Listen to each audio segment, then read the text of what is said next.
C'est avec une grande joie que je suis devant vous encore en ce jour et d'avoir choisi de suivre toutes ces émissions qui sont très très intéressantes et que je vous encourage de suivre. Vous tous qui êtes chrétiens, vous tous qui êtes croyants et surtout vous tous qui tentonnent entre les deux poteaux pour savoir si Christ est réellement la voie de la vie ou s'il y a un autre Dieu.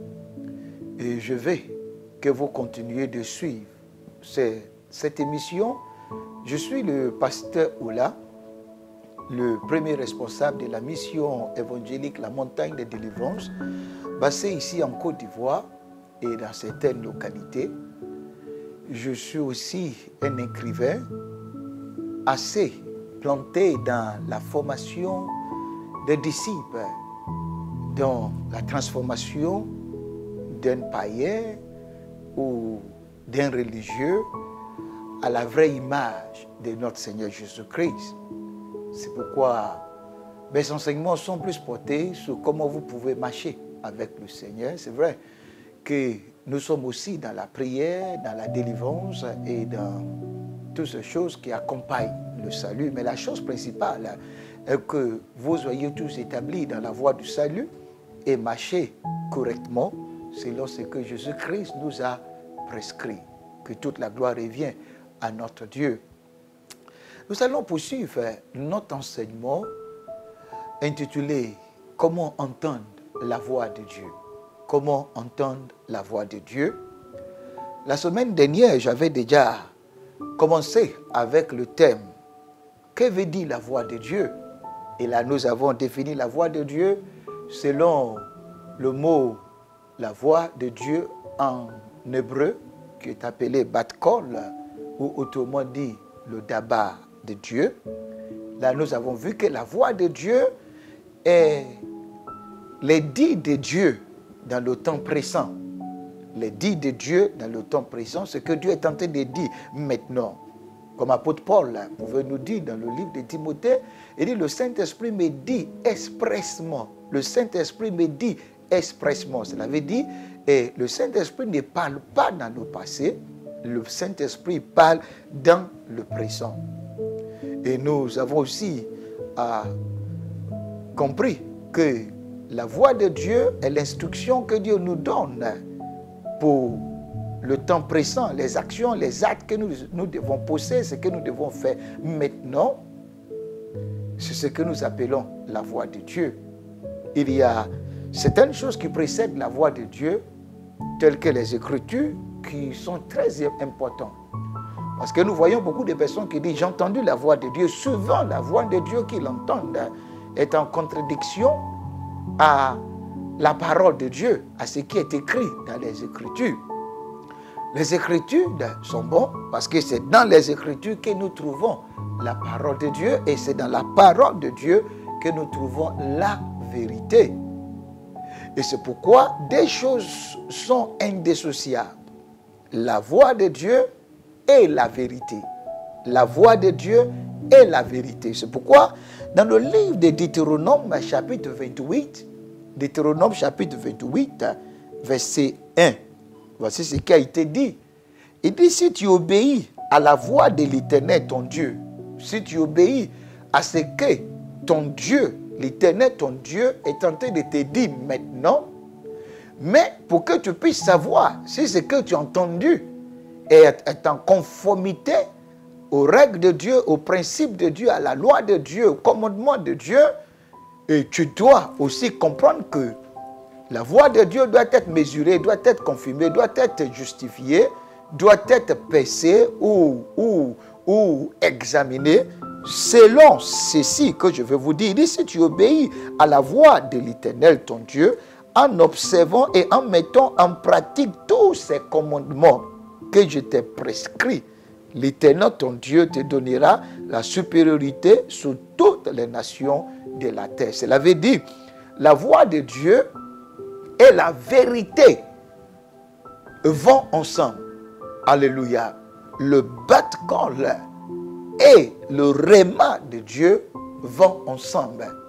C'est comme quelqu'un aujourd'hui se lève et dit, le Seigneur m'a dit d'aller prendre l'épouse d'un homme marié légalement. Et dit, le Seigneur m'a dit, je dois prendre l'épouse de quelqu'un d'autre. Non, tu as entendu la voix, mais cette voix est en contradiction à la parole de Dieu, à la vérité de la parole de Dieu.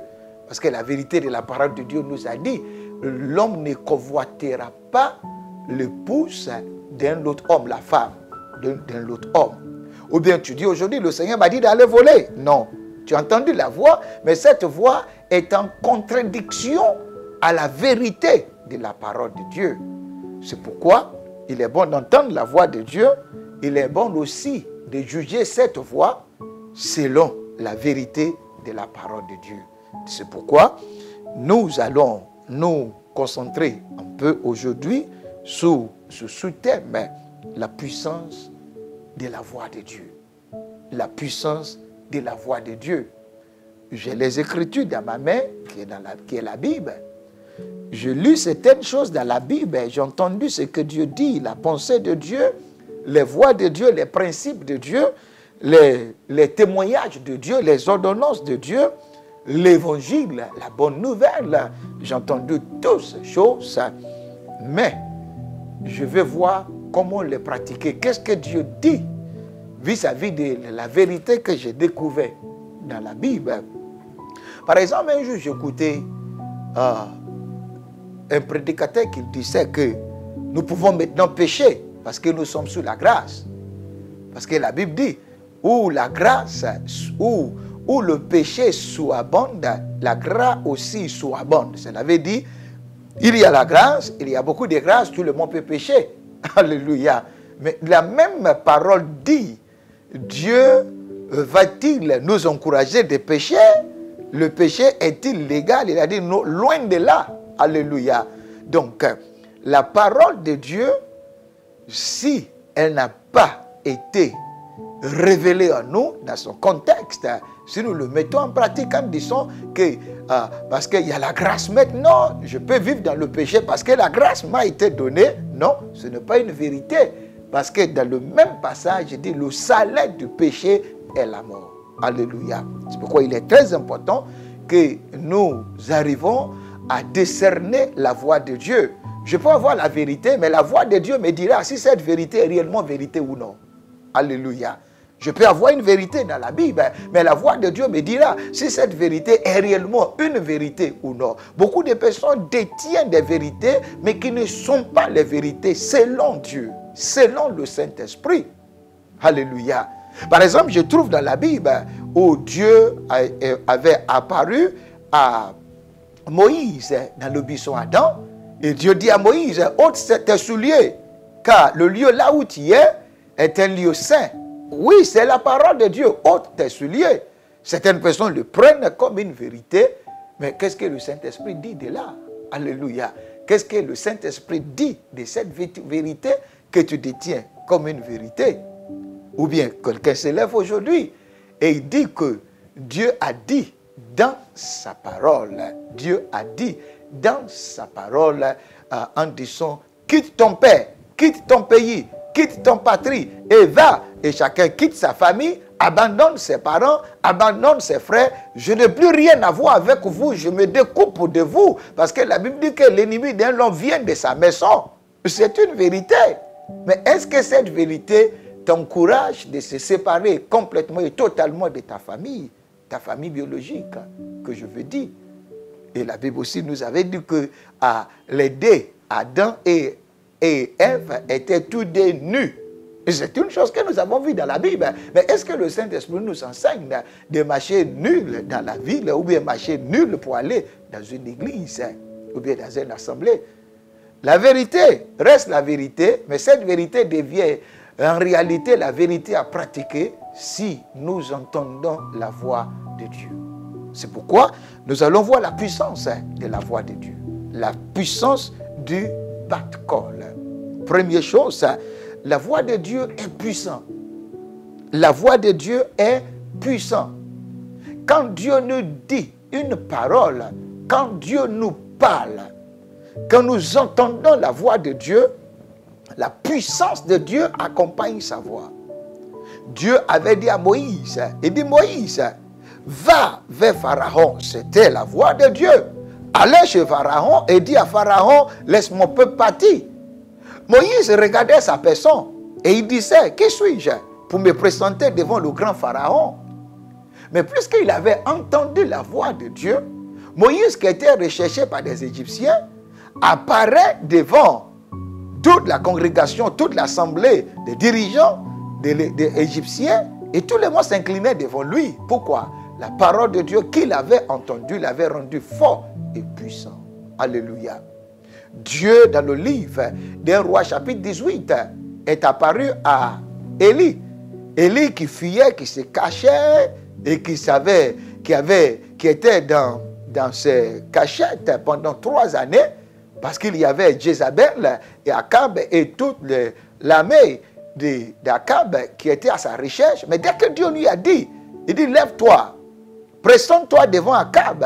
Il avait entendu cette parole et cette parole avait rendu fort, avait détruit sa peur. Quand nous entendons la voix de Dieu, cette même voix nous donne la force et la puissance. Parce que Dieu est dans sa voix. Dieu envoie sa parole, mais Dieu est dans sa voix. Quand Dieu parle, Dieu est dans sa voix. C'est pourquoi, si vous prenez votre temps et de lire le livre des Psaumes que je vais lire, Psaume chapitre 29, regarde comment la voix de Dieu avait été décrite. Psaume chapitre 29, de verset 4 au verset 9. Il dit, la voix de l'Éternel est puissante. La voix de l'Éternel est majestueuse. Verset 5, la voix de l'Éternel brise les cèdres. L'Éternel brise les cèdres du Liban et les fait bondir comme des veaux. Et le Liban et le Sirion comme des jeunes buffles. La voix de l'Éternel fait jaillir des flammes de feu. La voix de l'Éternel fait trembler le désert. La voix de l'Éternel, l'Éternel fait trembler le désert de Kadès. Verset 9. La voix de l'Éternel fait enfanter les biches. Elle, depuis les forêts, dans son palais, tous ses cris, gloire. La voix de l'Éternel est puissante. Alléluia. Deuxième chose, autour de la voix du Seigneur, quand nous recevons la voix du Seigneur, et que la chose qui est très difficile aujourd'hui pour les chrétiens. Les chrétiens peuvent entendre toute prédication des hommes de Dieu sans entendre la voix du Seigneur. Un prédicateur peut prêcher toute une année, du premier jour jusqu'au 31, sans que sa parole ne soit la voix du Seigneur. Mais quand l'homme entend la voix du Seigneur, elle est accompagnée par la puissance de Dieu, par la gloire du Seigneur, par toute sa majesté. Deuxième chose que la voix du Seigneur peut faire, la voix du Seigneur nous guide. La voix du Seigneur nous guide. Dans le livre d'Ésaïe, chapitre 30, verset 21, Ésaïe, chapitre 30, verset 21, il dit, tes oreilles entendront derrière toi la voix qui dira, voici le chemin, marchez-y, car vous irez à droite ou vous irez à gauche. La voix du Seigneur nous guide, nous montre la voie à suivre. La voix du Seigneur nous donne l'orientation. C'est pourquoi dans le même Ésaïe chapitre 48, la voix du Seigneur, Ésaïe chapitre 48, à partir du verset 16, il a dit, approchez-vous de moi et écoutez, c'est-à-dire entendre ma voix. Approchez-vous de moi et écoutez, entendre la voix de Dieu, entendre le bat-call de Dieu, entendre le bat-call de Dieu. Il dit, dès le commencement, je n'ai point parlé en cachette. Dès l'origine de ces choses, j'ai été là. Et maintenant, le Seigneur m'a envoyé, l'Éternel m'a envoyé avec son esprit. Verset 17. Ainsi parle l'Éternel. Chaque fois que vous entendez, ainsi parle l'Éternel, nous parlons de la voix de Dieu. C'est-à-dire, à ce instant, à ce moment pressant, l'Éternel parle. Ton Rédempteur, le Saint d'Israël, moi l'Éternel, ton Dieu, je t'instruis pour ton bien. Quand nous entendons la voix du Seigneur, il nous instruit pour nos biens.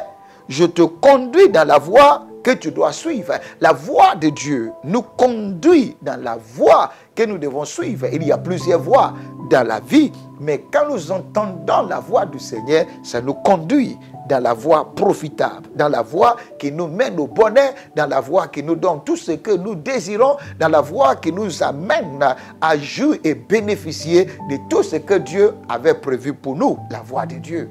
Et au verset 18, il a dit au verset 18, il dit, oh, si tu étais attentif, alléluia, si tu étais attentif à mes commandements, si tu avais prêté l'oreille à ce que je t'ai dit, si tu avais eu l'oreille attentive, Jésus-Christ dit que celui qui a des oreilles entende ce que je dis. Alléluia. Il dit, ton bien-être serait comme un fleuve et ton bonheur comme les flots de la mer. Ta postérité sera comme le sable et les fruits de tes entrailles comme les graines de sable. Ton nom ne serait point effacé, anéanti devant moi.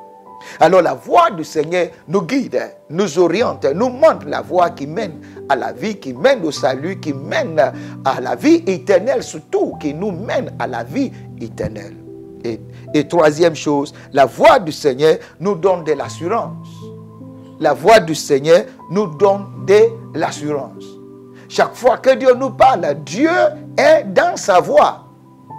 Dieu est dans sa voix. Chaque fois que Dieu parle, il est dans ce qu'il dit. Dieu envoie sa parole. La parole de Dieu est bonne. Nous l'avons. Tout le monde a la parole de Dieu dans sa main. Mais cette parole ne peut pas faire de grandes choses jusqu'à ce que cette parole ne soit envoyée. Il a dit dans le livre de Psaume 107, verset 20, il dit Dieu envoya sa parole. Envoi de sa parole veut dire Dieu déclare. Alléluia. Dieu parle. Il a parlé. C'est-à-dire Dieu a envoyé son bat-col et son bat-col les a guéris. Son bat-col les a délivrés. Alléluia. La voix du Seigneur nous donne de l'assurance et de la paix. Psaume 107, verset 20. Et quatrième chose, la voix du Seigneur nous donne la force surnaturelle. La voix de l'Éternel nous donne la force surnaturelle. Regardez dans le livre d'Ézéchiel. Ézéchiel chapitre 2, la voix du Seigneur nous donne la force surnaturelle. Ézéchiel chapitre 2, verset 1 au verset 2. Il a dit ceci. Il me dit, fils de l'homme, tiens-toi sous tes pieds et je te parlerai. Tu entendras ma voix. Dès qu'il m'a adressé ces mots, waouh, ça dit dès que j'ai entendu sa voix, la voix de Dieu, le bat-col de Dieu, le tabac de Dieu, dès que j'ai entendu sa voix, l'Esprit entra en moi et me fit tenir sous mes pieds et j'ai entendu celui qui me parlait. La voix de Dieu nous donne la force surnaturelle. C'est pourquoi il a dit aussi dans le livre, regardons la puissance de la voix de Dieu. Dans le livre d'Ésaïe, Ésaïe chapitre 55, Ésaïe chapitre 55, je lis du verset 10 au verset 11. Il dit, comme la pluie et la neige descendent des cieux et n'y retournent pas sans avoir arrosé, féconder la terre et fait germer les plantes, sans avoir donné de la sémence au semeur et du pain à celui qui mange. Ainsi en est-il ma parole qui sort de ma bouche. C'est-à-dire la voix de Dieu, le bat-col de Dieu qui sort de ma bouche. Il dit, elle ne retourne point à moi sans effet, sans avoir exécuté ma volonté et accompli mes desseins. Quand nous recevons la voix de Dieu, la parole de Dieu est dans nos mains. Ici, il ne parle pas de la parole, tout le monde a la parole. Mais cette parole ne peut pas produire des fruits jusqu'à ce qu'elle nous soit envoyée, jusqu'à ce que Dieu l'envoie en nous sous la forme de la parole dite de Dieu, de la parole que nous écoutons par des moyens que je vais vous citer dans notre prochaine émission. Alléluia. Nous pouvons avoir la parole, nous pouvons la voir, nous pouvons la lire, nous pouvons la méditer, nous pouvons la garder dans nos cœurs. Mais si cette parole n'a pas été envoyée en nous sous une forme de parole dite par Dieu dans les circonstances pressantes, dans le moment actuel, ça ne produira pas les fruits que nous voulons. Donc la parole de Dieu nous donne la force surnaturelle. Et cinquième chose, la parole de Dieu nous donne la communion correcte avec Dieu. la parole de Dieu nous donne la communion correcte avec Dieu. C'est pourquoi Jésus-Christ avait dit dans le livre de Jean, et j'aimerais que vous revoyez avec moi si vous avez votre Bible, dans le livre de Jean, chapitre 6, Jean chapitre 6, verset 63. Jean chapitre 6, verset 63, il dit c'est l'esprit qui vivifie, c'est l'esprit qui vivifie, la chair ne sert à rien. Les paroles que je vous ai dites, il n'a pas dit la parole que vous lisez. Il dit la parole que je vous ai dite, son esprit et vie. Donc la voix de Dieu, la parole que je vous ai dit là-bas, est ce que nous appelons le bat-call de Dieu. Ça vous donne l'esprit et vie. Alors quand nous recevons la voix de Dieu, nous obtenons, nous vivons une communion parfaite avec Dieu. Alléluia. Et sixième chose que la parole de Dieu, la puissance de la parole, est que la parole de Dieu fait croître la gloire de Dieu dans notre vie. La parole de Dieu fait croître la voix de Dieu. La voix de Dieu que nous entendons, le bat-call de Dieu que nous recevons, fait croître la gloire de Dieu dans notre vie. Exode chapitre 34, du verset 29 au verset 35. Le bat-call de Dieu, c'est une chose qui est très difficile pour les chrétiens dans notre jour. C'est pourquoi ça avait été dit dans le livre d'Amos. Il dit dans le dernier jour, il y aura la famine. La famine, non pas la famine de la nourriture, non pas la famine de la parole de Dieu. Il dit, il y aura la famine d'entendre la parole de Dieu, pas de lire la parole de Dieu. Aujourd'hui, vous le voyez, l'une des plus grandes difficultés des chrétiens est que les chrétiens n'arrivent plus à entendre la voix de Dieu. Par contre, Jésus-Christ dit, c'est lui qui entend ma parole et qui le met en pratique. C'est lui qui entend ma voix. Et il a dit, regardons, dans le livre de Jean chapitre 10, c'est le problème. Et je prie que Dieu nous aide à régler ce problème. Nous avons l'habitude d'entendre les prédications des hommes de Dieu. Nous avons l'habitude d'entendre ce que les hommes disent dans le monde, ce que les hommes disent dans la société. Nous avons beaucoup de paroles qui nous troublent. Beaucoup de paroles, les philosophies. Nous avons beaucoup de philosophies, beaucoup de juxtapositions, de prédications, beaucoup de paroles dites par les hommes de Dieu, dites par notre entourage, mais qui ne sont pas la voix de Dieu. Alléluia. La voix de Dieu est différente des prédications des hommes de Dieu. La voix de Dieu se transmet par le canal du Saint-Esprit. J'en parlerai. Comment entendre la voix de Dieu? Que dois-je faire pour bien entendre la voix de Dieu la prochaine fois? Mais regardons ce que Jésus-Christ dit. Jésus-Christ nous a dit dans le livre de Jean chapitre 10. Il dit ceci, Jean chapitre 10. Je vais lire à partir du verset 3. Il dit, le potier lui ouvre et les brebis entendent sa voix. Les brebis entendent sa voix. Il appelle par les noms les brebis qui lui appartiennent et il les conduit dehors. Lorsqu'il a fait sortir tous ses propres brebis, il marche devant elles et les brebis le suivent parce qu'elles connaissent sa voix. Alléluia. Donc il est très important d'entendre la voix. Il est aussi très important de connaître la voix. Alléluia. Ma plus grande prière pour chacun de vous, que désormais, je sais, vous avez les Écritures, vous avez la parole, vous avez la vérité, mais vous ne savez pas si cette vérité est réellement la vérité, et vous ne saurez pas si la vérité que vous détenez est la vérité absolue jusqu'à ce que vous arrivez à entendre la voix de Dieu. Dieu veut que chacun de vous entende sa voix. Aussi longtemps que l'homme n'arrive pas à entendre la voix de Dieu, c'est que cet homme est déconnecté de Dieu. Parce qu'il a dit, mes brebis entendent ma voix, mes brebis connaissent ma voix. Il dit, vous entendrez, il dit, vous entendrez, et vous entendrez une parole derrière vous, une parole derrière vous. Et cette parole vous dira, cette voix vous dira, voici, n'allez pas là.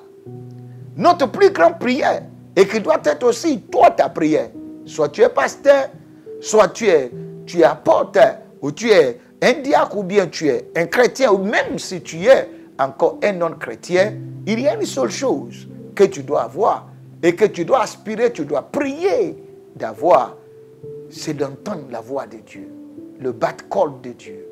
Parce que le commencement, la première chose que Dieu a fait, il a fait entendre sa voix par la terre. La terre avait entendu sa voix. Toi, tu dois entendre sa voix.